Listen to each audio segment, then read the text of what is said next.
You see, olaba I want to tell you something. ina kyenjagala okugamba I want to tell you something. ina kyenjagala okugamba In this life, mu buno obulamu there are two rules waliwo amateeka abiri to follow ag'okugoberera if you ever want to make it in life. obanga oyagala kukikola mu bulamu There are two rules waliwo amateeka abiri that you should follow g'olina okugoberera if you're to ever make it in this life. obanga oyagala okukikola mu bulamu okuwangula mu bulamu You must follow those two rules olina okugobereranga amateeka abiri at whatever cost. na buli kyonna kyonna kikitwala You must follow those rules olina okugobereranga amateeka if you want to make it to the top. obanga oyagala kukikola eri waggulu oyagala kituusa waggulu Are you with me? olinange Let me tell you. kagambe kino Rule number one. etteeka erisooka Are you with me? olinange Rule number one etteeka erisooka is simple. yangu nnyo Though many of us fail to comply. wadde nga bangi kuffe tulemererwa digoberera Are you with me? olinange It is simple. erino etteeka lyangu nnyo Never in your life tokigezangako mu bulamu bwo to make God come in the second position. okuleeta katonda okujja mu kifo ekyokubiri You must not allow God to come in the second place.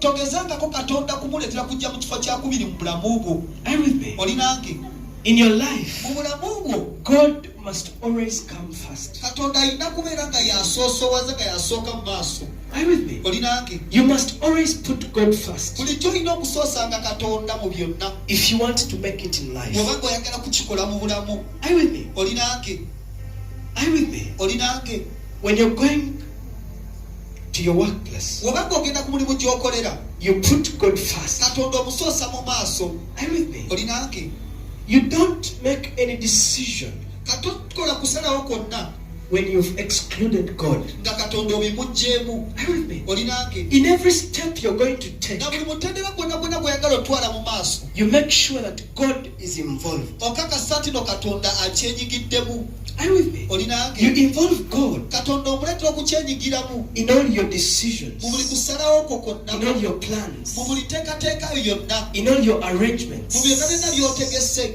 Are you with me? olinange You make God to be part of it. oleetera katonda okubeera ekitundu ku byo Are you with me? olinange Never put God in the second place. katonda tomuteekanga mu kifo kyakubiri You hear people on their graduations, owuliranga abantu ku matikira gaabwe they say, bagamba I want to thank my teachers, njagala kwebaza abasomesa bange I want to thank my parents. njagala kwebaza abazadde bange But then they forget to put God first. awo nno nga beerabidde okusoosayo katonda mu maaso Many of them even forget to mention Him bangi ku bo beerabira n'okumwogerako when they're giving their success story. nga boogera ku lugero lwabwe olw'okuwangula mu bulamu They forget God. beerabira katonda But let me tell you, naye kagambe kino yes, you graduated. ye ofunye diguriyo It is right. ye kituufu ofunye It is diguri so good. kirungi nnyo Your parents paid tuition bazaddewo basasula ebisale and the teachers taught you. era n'abasomesa ne bakusomesa But let me ask you, naye kankubuuze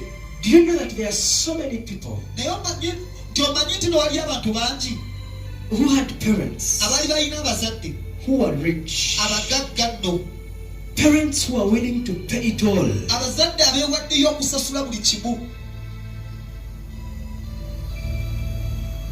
But their children failed. naye abaana bwe baalemererwa They failed to pass exams. baalemererwa okuyita ebibuuzo Are you with me? olinange They could go to class. bagendanga mu kibiina They could read as you were reading also. basomanga gwe naawe woosoma Are you with me? olinange You sat the same papers, mwatula ebigezo byebimu but they failed. naye bagwa ebigezo But you passed. naye gwe wayita You need to value God. kati olina okuwa katonda omuwendo You need to respect Him for that. olina okumuwa ekitiibwa ku lw'ekyo Because He gave you the grace kubanga yakuwa ekisa to excel. osobole okukikola mu bibuuzo Are you with me? olinange Are you with me? olinange Never put God in the second kati position. katonda tomuteekanga mu kifo kyakubiri God must always come first. katonda alina okusookanga mu buli kyonna kyokola Are you with me? olinange It is time to pray. kati ke kaseera okusaba When it is time to pray, bwe kaba nga kaseera kakusaba and for you have to be bet. nga gwe ate olina okukubaganya empawa Should I pray? oba nsabe But naye My spouse invited me for an outing. naye omwagala wange yampiseeko out. It is the only free time he Kati has. bwe budde obw'eddembe bwokka bw'alinawo. If I don't go, Bwe sitagenda I will not get another time. sijja kufuna budde bulala. Oh. Ah, Never make your spouse katoleteranga mwagalwawo to be on top okubeera nga yali waggulu and your God in the second place. ate katonda we ye nadda mu kifo ekyokubiri. What you give the first priority kati ekyo ky'osusuwaza mu maaso in your life, mu bulamu bwo it becomes your God. kifuuka katondawo.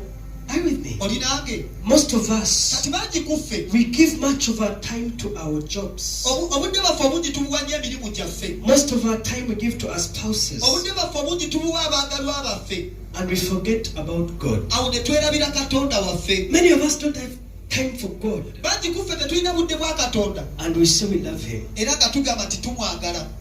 What is love without time? kati kwagala kyo kwotateekako budde. Are you with me? Oli nange If you love your God, bw'obanga oyagala katondawo you give Him time. omuwa obudde, You create time for Him. omuteerawo obudde bwe, You value His time. obw'omuwendo obudde bwe. Are you with me? Oli nange You value His things. kati ebintu byo biwa omuwendo.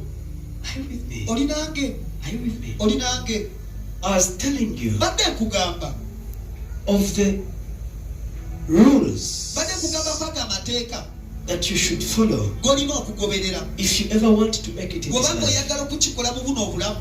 Are you with me? Oli nange Number one, ekisookera ddala I told you, nakugambye never make God to come in the second place. katonda tobulenderanga kujja mu kifo kyakubiri. God must always be number one. katonda alina okubeera namba emu mu bulamu bwo. Are you with me? Oli nange Are you with me? oli nange And rule number two era etteeka eryokubiri is simple. lyangu nnyo nalyo. Rule number two, etteeka eryokubiri it says, ligamba bwe riti always reflect on rule number one. bulijjo weetegereze nnyo etteeka erisookera ddala. Are you with me? Oli nange Always get time bulijjo funa obudde and meditate upon rule number one. ofumiitirize kweri etteeka erisooka, Because kubanga God katonda must always come first. katonda alina okusookanga bulijjo. Are you with me? Oli nange Tell your neighbor gamba mulirwanaawo that Jesus ti Yesu is Lord. Yesu ye Mukama.